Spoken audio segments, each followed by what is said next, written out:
Donald Trump's lawyers actually tried to argue to Judge Juan Merchan this week, the judge who, of course, is overseeing the upcoming criminal trial in less than 2 weeks now. They argued to him in a court filing that he has to postpone this trial indefinitely. Like, not 30 days, not 60 days. They asked him to just postpone it indefinitely because the pre-trial publicity has just tainted everybody in New York, and there is no way Donald Trump can get a fair trial.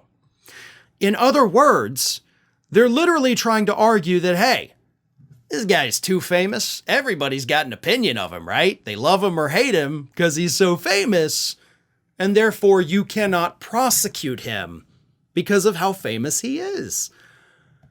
That might be the dumbest legal argument I have ever seen from Trump's lawyers. I mean, it makes me wonder. I know Alina Habba's not working on this case, but is she secretly working on this case? Because that is how stupid that argument is.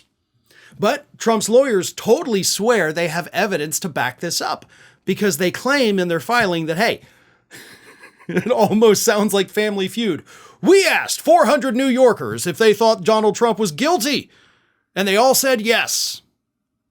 Oh, okay, so you took a poll. You found 400 liberal New Yorkers. Shocker, right? And they all said that they think Trump did it. Wow. Well, I guess case closed then. Let's just dismiss all the charges against Donald Trump because 400 chosen New Yorkers all said he did it. Now, I am willing to bet that Trump's lawyers did ask 400 New Yorkers their opinions of Trump. And I'm willing to bet that they also tried to specifically find liberal people to ask them. But here's the thing.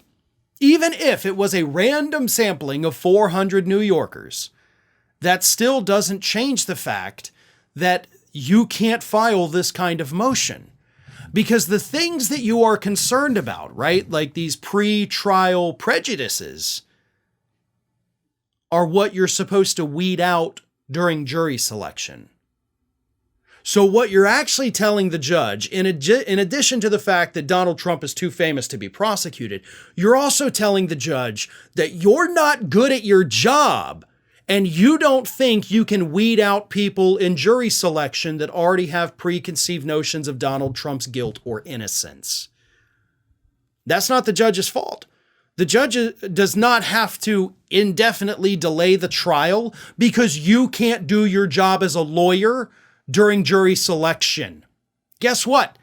You're going to have people on that jury walking in there who think Donald Trump is already guilty. You're probably going to have a couple people on that jury who walk in on day one and think Donald Trump is innocent no matter what.